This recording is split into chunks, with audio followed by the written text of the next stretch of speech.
ஆண்டவர் உங்களோடு இருப்பாராக.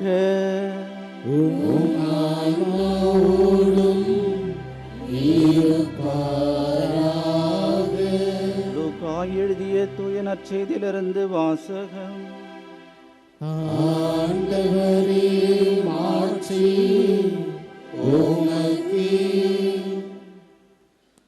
ஆண்டுதோறும் இயேசுவின் பெற்றோர் பாஸ்கா விழாவை கொண்டாட எருசலேமுக்கு போவார்கள். இயேசுவுக்கு 12 வயது ஆனபோது வழக்கப்படி விழாவை கொண்டாட எருசலேம் சென்றனர். விழா நாட்கள் முடிந்து அவர்கள் திரும்பிய போது சிறுவன் இயேசு எருசலேமில் தங்கிவிட்டார். இது அவருடைய பெற்றோருக்கு தெரியாது. பயணிகள் கூட்டத்தில் அவர் இருப்பார் என்று எண்ணினர். ஒரு நாள் பயணம் முடிந்த பின்பு உறவினரிடையேயும் அறிமுகமானவர்களிடையேயும் அவரை தேடினர்.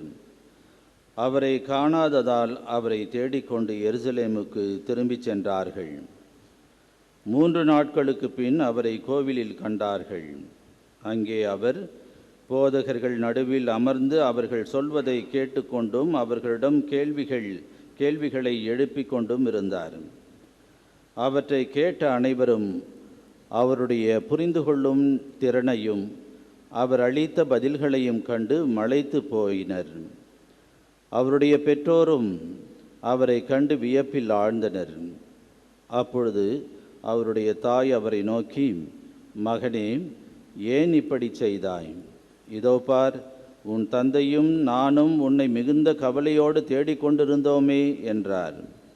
அவர் அவர்களிடம், நீங்கள் ஏன் என்னை தேடினீர்கள்? நான் என் தந்தையின் அலுவலில் ஈடுபட்டிருக்க வேண்டுமென்பது உங்களுக்கு தெரியாதா என்றார். அவர் சொன்னதை அவர்கள் புரிந்து கொள்ளவில்லை. பின்பு அவர் அவர்களுடன் சென்று நாசரேத்தை அடைந்து அவர்களுக்கு பணிந்து நடந்தார். அவருடைய தாய் இந்நிகழ்ச்சிகளை எல்லாம் தமது உள்ளத்தில் பதித்து வைத்திருந்தார். இயேசு ஞானத்திலும் உடல் வளர்ச்சியிலும் மிகுந்து கடவுளுக்கும் மனிதருக்கும் உகந்தவராய் வாழ்ந்து வந்தார். ஆண்டவரின் அருள்வாக்கு. கிறிஸ்துவே உமக்கு